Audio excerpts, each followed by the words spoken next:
Muy buenas amigos, ¿qué tal estáis? Espero que muy bien. Vamos a la tercera parte de esta serie de entradas sobre políticas de emisiones y lo que ha sido la realidad y la sorpresa en Europa de los motores diésel y los motores gasolina a la que aludía en la entrada anterior. Si es la primera vez que entras en este canal y en este vídeo y no has visto las dos anteriores entradas, te recomiendo que las veas primero, o si no, que sepas que al final del vídeo y en la descripción tienes los links para poder ver de dónde venimos, porque hoy vamos a anticiparnos un poco a lo que es el futuro. Primera cosa importante que quiero contar. La entrada anterior, acerca de los motores de gasolina nocivos, más allá de los diésel, se refiere evidentemente a la década de entre los 2008, 2009, 2017 aproximadamente, es decir, estos 10 años pasados, que en mi opinión, por todo lo contado en la entrada anterior y que no voy a repetir, han sido 10 años perdidos, al menos en Europa. Y hoy vamos a hacer una proyección desde donde estamos ahora grabando este vídeo, en 2018, hacia adelante, y ver cosas tan interesantes como decía en la entrada anterior, si es posible realmente algo que parece contradictorio o paradójico, que es tener un motor de combustión que tenga cero emisiones. Eso es imposible. Lo que sí que es posible hacer es que tenga cero emisiones nocivas para la salud humana. Ese es un poco el leitmotiv, el principio, y ya desde el principio del vídeo os digo que sí, eso es posible y tecnológicamente es posible a día de hoy. Entonces, para explicaros un poco cuáles son las alternativas que vienen y ver la hoja de ruta también hacia las cero emisiones, vamos a hacer una pequeña cronología. He dibujado en este cuadro ya pues, una parte para Estados Unidos, otra parte para Europa, y una línea temporal que va desde los años 90 hasta 2025. Ahora mismo estaríamos en esta zona, ¿no? Bueno, en Europa, en Estados Unidos, perdón, pues las normativas de emisiones, cuando hablo de USA, lo propio es que hablemos de California, ¿de acuerdo? Porque, bueno, vamos a partir de las normas más estrictas que hay en los Estados Unidos, que son las de California. Así que más que hablar de Estados Unidos, tendríamos que estar hablando de California. Las normativas de emisiones en el estado de California, en Estados Unidos, son muy complejas y tienen muchos apartados y muchos modos, pero básicamente lo que ellos categorizan las emisiones de los coches es en función de la cantidad de emisiones nocivas más allá del CO2 que hace el coche, en el que el CO2 es solo una pequeña parte o una parte ínfima, según el estado de Estados Unidos. Entonces, la normativa ha ido evolucionando desde la Low Emissions Vehicle, Ultra Low Emissions Vehicle y la Super Ultra Low Emission Vehicle. Es decir, cada vez normas que obligaban a los fabricantes a tener emisiones en el tubo de escape siempre en sus motores de gasolina cada vez más bajas. Mientras tanto, en Europa, pues hemos tenido las Euro 4, Euro 5, Euro 6, las distintas normativas que nos han llevado pues, a estos problemas que os contaba de emisiones, tanto de las partículas negras, partículas de hollín en los motores de gasolina y diésel, como las partículas de hollín y partículas microscópicas en el caso de los vehículos de gasolina muy nocivas para la salud. El óxido de nitrógeno es un producto de una combustión eficiente que está relacionada con el diésel, pero al mismo tiempo es muy importante en la formación del smog, de esa capa, esa seta de humo que vemos en las ciudades europeas sobre todo y en otros países, que los vehículos diésel tienen una parte de la culpa, pero también hay una parte importante de la culpa de las calefacciones y de otros sistemas de consumo industriales que nunca se tienen en cuenta, ¿no? Parece que aquí solo tiene la culpa el tráfico rodado, y eso tampoco es así, y hay que decirlo y subrayarlo. Lo vamos a hacer a lo largo de esta entrada. Incluso en los automóviles también es importante recordar que no solo los tubos de escape emiten, ¿no? También las partículas que emiten los sistemas de fricción, de frenado e incluso los neumáticos provocan la aparición de partículas en suspensión que no tienen que ver con el tubo de escape y con el funcionamiento del motor térmico. En ese sentido, los vehículos eléctricos tienen una ventaja en el sentido de que sus sistemas de frenada regenerativa pues, abusan menos de los frenos, ¿no? Como ocurre en los híbridos. Y por otro lado, os quiero comentar también relacionado con esto de echarle todo el muerto al automóvil, cuando las calefacciones y hay otros sistemas que contaminan igual o más que el automóvil en la ciudad, aunque el transporte pesado en el centro de la ciudad tiene mucha incidencia en lo que se respecta al automóvil y la contaminación. Hace poco ha aparecido un artículo en una revista de máximo prestigio científico, que además ha estado liderado por españoles, que ha sido un auténtico shock, porque este artículo demostraba que en el interior de las casas, en el interior de las viviendas, en Estados Unidos, en California en concreto, la cantidad de partículas en suspensión que hay directamente relacionadas con los productos químicos de limpieza que usamos en casa, tanto para limpiar la ropa como para limpiar el hogar, es muy superior al de otros contaminantes que hay en el ambiente. Así que aquí hay mucho que contar y mucha tela que cortar, como veis, y el automóvil es una parte de todo esto, aunque parece que, como digo, hay una especie de movimiento antiautomóvil en el que el coche es el culpable de todo. Pero bueno, vamos a volver a Estados Unidos, a la fotografía y a Europa. Y en primer lugar, hablando o planteando el punto en el que dejaba en el anterior vídeo, que era, ¿es posible tener un vehículo de combustión con cero emisiones?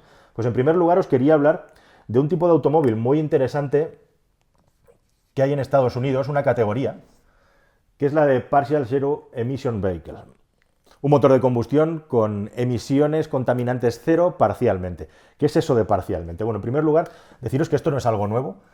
Es algo que ya a finales de la primera década del siglo XXI empezó a existir en el mercado, es decir, la experiencia ya más o menos es de unos 10 años con los PCEV. ¿Qué son los PCEV?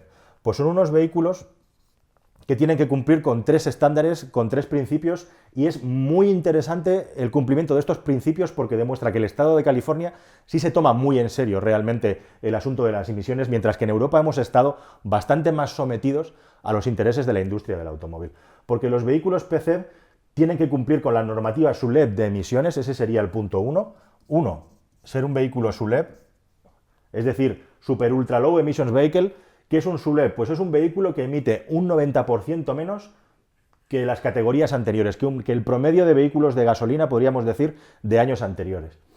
De una manera resumida, esto es más complejo, pero se alargaría mucho la entrada.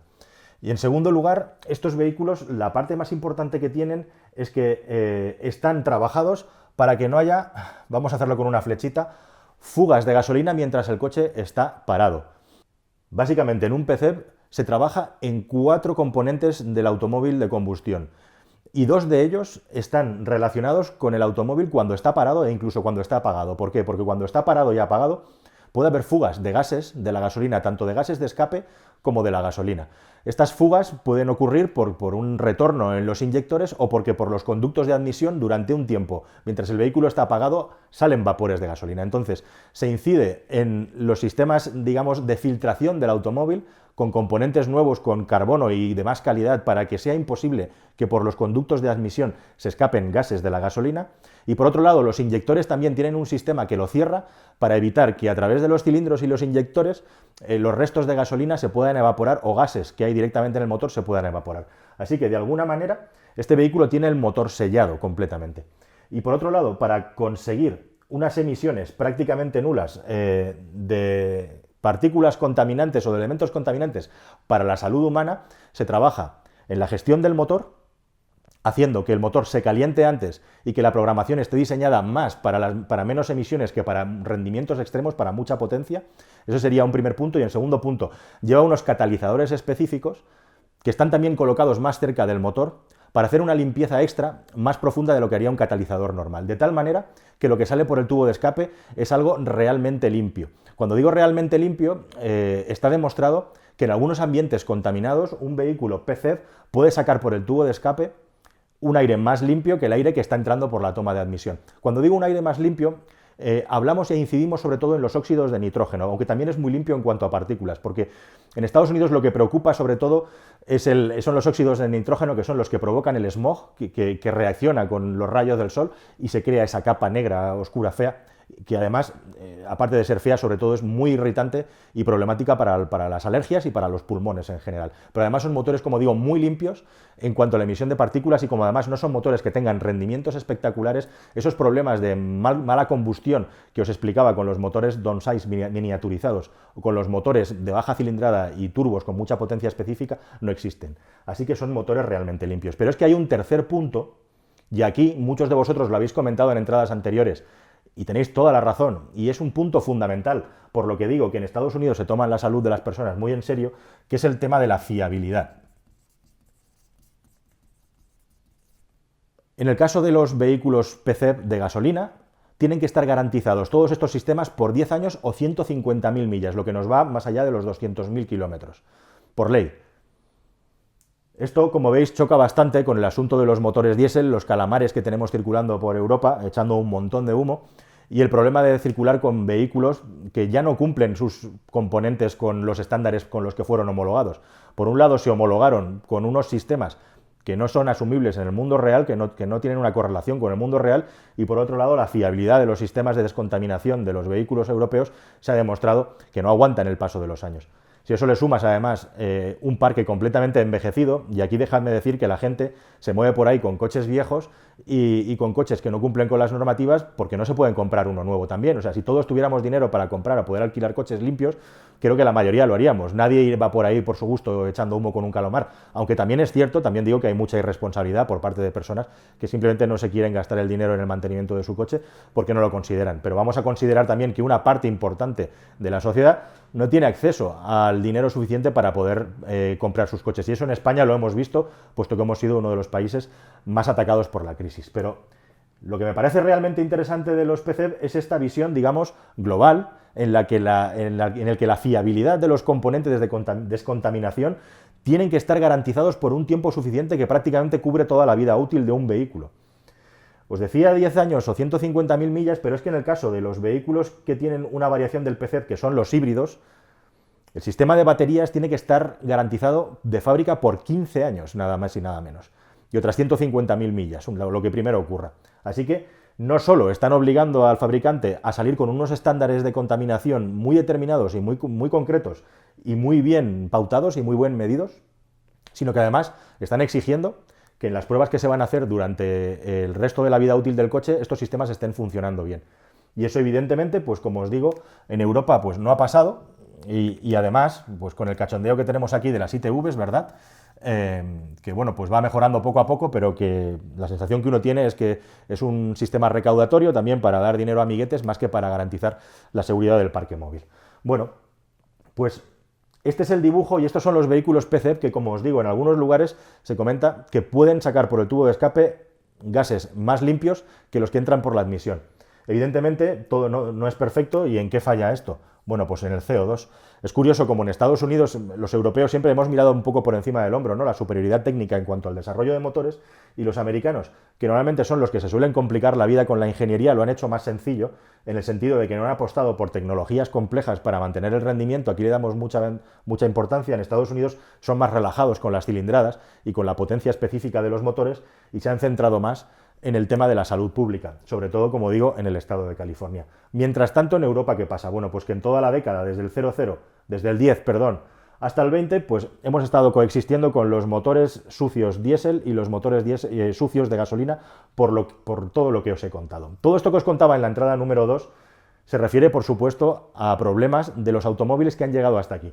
Pero es que con la normativa Euro 6, y ahora concretamente llegamos al punto en el que va a entrar en vigor la normativa Euro 6D, todo esto se va a acabar en buena parte, y se va a acabar porque tenemos dos nuevos fenómenos. Por un lado tenemos el ciclo de homologación nuevo WLTP, que en septiembre de este año entra en vigor. Ya todos los coches que se vendan a partir de septiembre en adelante se tienen que anunciar con emisiones y consumos por el ciclo WLTP. En la descripción del vídeo os voy a mandar todo el calendario de cómo van a ir entrando en vigor todas las normativas nuevas relacionadas con la Euro 6, porque es bastante complejo y bastante largo de contar. Sería una entrada entera. Pero es que además, hacia finales de 2019-2020, el WLTP se va a combinar con el RDE. ¿Qué es el RDE? El RDE, pues es el Real Drive Emissions, o lo que es lo mismo, el ciclo de emisiones en conducción real. Es decir, que los coches ya no solo se van a medir en cuanto a consumos y emisiones en el laboratorio, sino que además va a haber pruebas de conducción real en el que se van a medir las emisiones. Es decir, que estos problemas que teníamos con las emisiones de partículas y con las emisiones disparadas de óxido de nitrógeno, cuando hacíamos aceleraciones más fuertes de las que se hacen en el laboratorio, o cuando tenemos un atascazo tremendo en el que estamos parados con el motor encendido si el coche no tiene start-stop, que lo tiene, pues todo esto va a desaparecer gracias al nuevo ciclo de homologación si las cosas se hacen bien. Todo este cambio, que como os digo en la descripción os pongo la cronología perfecta y completa del asunto, pues llega al año 2020 con una normativa que además añade la obligación de que toda la gama de la marca, todos los vehículos que vende la marca, divididos, tienen que tener unas emisiones de 95 gramos por kilómetro de CO2. Aquí la industria, también os digo, que le ha marcado un gol a las autoridades en el sentido de que esta normativa no es así para todas las marcas. Las marcas que tienen coches más pesados tienen la posibilidad de emitir más gramos de CO2 porque también va directamente proporcional al peso, este caso. O sea que esto es parcialmente. Pero lo importante es que vamos a ver si el nuevo ciclo de homologación por fin responde a que en Europa y en Estados Unidos vamos a tener más o menos una convergencia a la hora de tener ahora sí motores limpios y que emiten poco, después de haber perdido prácticamente, al menos en Europa, 20 años con este asunto, que han sido 20 años favorecedores para todos los fabricantes de coches y 20 años desfavorecedores para la salud y para las personas en general. Bueno, ¿y qué es lo que viene a continuación o qué alternativas tenemos aparte de los coches PHEV que solo están en algunos estados de los Estados Unidos y desgraciadamente a Europa no llegan? Porque evidentemente estos puntos que os he contado, muy bajas emisiones, sellado y nuevos sistemas catalíticos, aparte de la fiabilidad, lo que hacen es aumentar el coste del coche. ¿Cuánto aumenta tener el coste del coche estos sistemas de catalización? Porque realmente sí que es técnicamente posible tener catalizadores que prácticamente limpien completamente los gases de escape del coche. Pero claro, todo esto tiene un precio, y un precio que es muy difícil de cuantificar. Según la fuente a la que acudes y según el fabricante, podríamos estar hablando de aproximadamente pues desde unos 500 euros hasta unos 3.000-4.000 euros de sobrecoste para tener un motor de combustión completamente limpio. ¿Realmente merece la pena pagar este sobrecoste? Bueno, pues yo creo que sí, para todo aquel que se lo pueda permitir, pero claro, la industria del automóvil está sujeta también a lógicas de mercado que van más allá de la teoría de una pizarra y también de los gustos y los intereses de los consumidores, ¿no? Entonces, según la fuente y según el sistema de descontaminación, estamos hablando de un sobrecoste de entre 3 a 4.000 euros. Lo importante en este caso es que efectivamente esa tecnología existe y no va a quedar más remedio que irla implementando y que haya innovación técnica a la hora de poder descontaminar mejor los gases de escape, porque si no, no vamos a pasar los ciclos de homologación que vamos a tener entre 2020 y 2025. En este sentido, permitidme un pequeño inciso, que es el asunto de los óxidos de nitrógeno. Ha habido un anuncio, muchos de vos me preguntabais por ello de Bosch, diciendo que ya tienen la solución para esto. Efectivamente, parece que es así, y en las pruebas que ha habido en carretera, las emisiones de óxido de nitrógeno que ha hecho Bosch se reducen muchísimo. Vamos a ver si esto es así en el mundo real, incluso en las peores condiciones, es decir, aceleraciones fuertes o con el coche parado con el motor encendido. ¿Y cómo lo consiguen las marcas reducir radicalmente el NOx? Bueno, pues básicamente de dos maneras. Una, con lo que se llama SCR o sistema catalítico de reducción, que básicamente es el AdBlue, la urea. Todos los motores diésel, vamos a ver motores diésel a partir de ahora, de unas cilindradas de más o menos 1.5 o 1.6 para arriba, en la generalidad de los coches, y lo que va a ocurrir es que el AdBlue se va a generalizar en todos los motores de combustión diésel. De hecho, ahora mismo muchas marcas ya están anunciando que ya cumplen con la Euro 6D, que va a entrar en vigor a finales del año que viene. Ya están vendiendo esos coches cumpliendo esta normativa, y estos coches diésel van a poder circular en las ciudades entre el 20 y el 25 sin ningún tipo de problema, aunque haya restricción con los vehículos diésel. Es decir, todos los coches que cumplan con la Euro 6D, en principio podéis estar tranquilos a la hora de comprarlos porque no os van a restringir el acceso, salvo en episodios de alta contaminación donde se restringen a todos los coches, salvo los vehículos que son híbridos enchufables o que son eléctricos, es decir, de emisiones cero en el lugar donde está circulando el coche.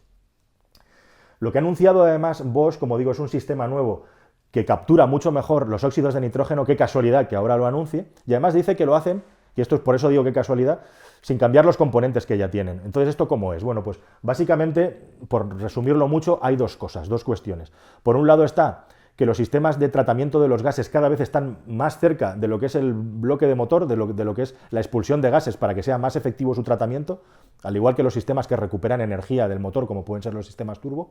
Esa es una tendencia. Y por otro lado, con una gestión electrónica mucho más potente para controlar las fases donde se disparan estos gases, que son las aceleraciones, como digo, y básicamente la circulación en frío. Entonces, lo que hacen estos sistemas de inteligencia artificial, por decirlo de alguna manera, más potentes, es hacer que el motor se caliente antes, cosa que también ocurre, por cierto, en los PHEV americanos, para que cuanto antes el sistema esté trabajando a su rendimiento óptimo, incluso en condiciones climáticas extremas por arriba o por abajo. Básicamente, de esa manera es como se va a hacer la reducción de óxidos de nitrógeno. Por otro lado, también hablábamos de los motores de gasolina y los filtros antipartículas. Bueno, aproximadamente para el año 2020, la mayoría de coches de gasolina ya van a llevar filtro antipartículas, y de hecho ya desde el año pasado, desde 2017, ya hay muchos coches de gasolina que equipan filtros antipartículas en muchas marcas europeas. Y en Estados Unidos, para ser un PHEV, antes de 2017 ya también había muchos vehículos de marcas como el grupo Volkswagen que se vendían aquí sin filtro antipartículas, aquí no, y en USA sí. Así que Como veis, en este sentido hemos ido claramente por detrás. Pero este problema de las partículas de los motores de gasolina resuelto al poner un filtro antipartículas también en los motores de gasolina. Bien, y después de todo esto, ¿qué alternativas nos quedan, digamos, a todo este complejo sistema de descontaminación que llevan los coches? Y veremos a qué precio. Básicamente, en esta hoja de ruta hacia 2025, 3 tipos de vehículos nuevos que pueden cumplir perfectamente con todas estas funciones. Más bien serían 2 tipologías, ¿no? Por un lado tendríamos los híbridos. Los híbridos enchufables, cuando leáis FEV, significa Plug-in Hybrid Electric Vehicle, es decir, vehículo híbrido enchufable, o los BEVs. No sé si habéis leído mucho la terminología de BEV, pero os vais a cansar de leerla porque esto es, un BEV no es ni más ni menos que un coche eléctrico. Battery Electric Vehicle, es decir, un vehículo movido por baterías. Evidentemente, estos vehículos van a crecer radicalmente en el mercado en los próximos años, vamos a ver cuál es el ritmo, pero la gran tasa de crecimiento en el mercado va a venir por aquí, por este tipo de vehículos, de los que os he hablado también ampliamente, pero más que vamos a hablar en el futuro. Y por el otro lado, ¿qué alternativas tenemos? Bueno, pues básicamente tenemos la posibilidad de mover el coche con gas natural comprimido. ¿Por qué gas natural y no tanto GLP? El GLP y el gas tienen una combustión muchísimo más limpia que los motores de gasolina y diésel. En ese sentido, son superiores. El asunto es que el gas natural tiene una combustión todavía más limpia que el GLP en algunos parámetros, pero sobre todo en las emisiones de CO2, porque el GLP, el entre comillas problema que tiene es que el consumo aumenta y con ello las emisiones de CO2. Sin embargo, el GNC, el gas, ya os he explicado y tenéis 2 entradas en las que explico las ventajas y los inconvenientes del GLP y el GNC, os pongo el link también en la descripción del vídeo. La ventaja del GNC es que, aparte de tener una combustión algo más limpia, emite menos CO2. Y respecto a un motor de gasolina y a uno diésel equivalente, es capaz de emitir menos CO2, entre un 10 y un 15% que el diésel, que es el campeón a la hora de emitir poco CO2.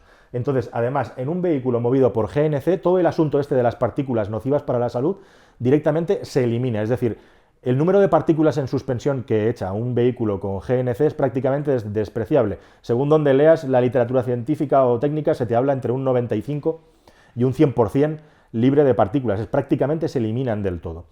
También lógicamente, no quedan residuos de hidrocarburos, y en lo que se refiere a los óxidos de nitrógeno, son bastante bajos también, menos de lo que sería un motor de gasolina o diésel equivalente. También hay óxidos de nitrógeno, pero mucho menos, y eventualmente en el futuro se podrían eliminar con sistemas de captura de los óxidos de nitrógeno que ya existen y que son muy eficientes, y más que van a venir, como os estoy explicando, con estos nuevos desarrollos de Bosch que ha tenido guardado digamos, en el bolsillo hasta que ha llegado el momento de sacarlo al mercado. Entonces, además, si combinamos el gas con estas tecnologías, sobre todo con las tecnologías que están relacionadas con el motor de combustión, como son los híbridos y los híbridos enchufables, podemos tener coches extremadamente limpios, todavía con la posibilidad de no tener que hacer carga de la batería cuando hacemos un viaje y nos quedamos tirados. Evidentemente, para el desarrollo del GNC es necesaria una red de abastecimiento mucho más grande de la que hay ahora, pero llegará igual que la de GLP ya se ha desarrollado. Así que con todo este mapa dibujado, pues ya hemos hecho un análisis, digamos, de absolutamente todos los factores que han influido y cuál es la previsión y la predicción hacia el futuro. En Estados Unidos, aproximadamente para el año 2025, todos los automóviles van a ser PCEV, y en Europa las normativas restrictivas de las distintas euros, hasta que lleguemos a la Euro 7, que no sabemos cómo va a ser muy bien todavía, pues más o menos digamos que vamos a estar todos juntos aquí. 25 años habremos tardado en llegar a un momento en el que los automóviles, digamos, tanto de combustión como los eléctricos y los híbridos, van a convivir con unas emisiones, si todo va bien, infinitamente más bajas de las que teníamos ahora. Así que bueno, pues queda muchísimo que contar. Evidentemente aquí, como veis, el vehículo eléctrico también tiene mucho que decir en todo lo que se refiere al sistema de carga y de dónde sale la energía para cargar los vehículos eléctricos y cuál es el mix energético de cada país. Y bueno, sobre estos temas iremos hablando más adelante. Simplemente yo aquí espero que haber hecho una fotografía lo suficientemente clara para que tengáis una visión de cuál ha sido la evolución y hacia dónde vamos y cuáles son las alternativas que tenemos ahora. Y el mensaje final es: vamos hacia el año 2020 a unos niveles de emisiones que vamos a ver si se cumplen con las pruebas de conducción en situación real. Conseguimos que las emisiones de los coches reales sean muy parecidas a las teóricas. Vamos a comprobarlo. Muchísimas gracias por vuestra atención. Espero que haya sido de vuestro interés todas estas entradas e informaciones y nos vemos muy pronto en una nueva entrada. Hasta luego.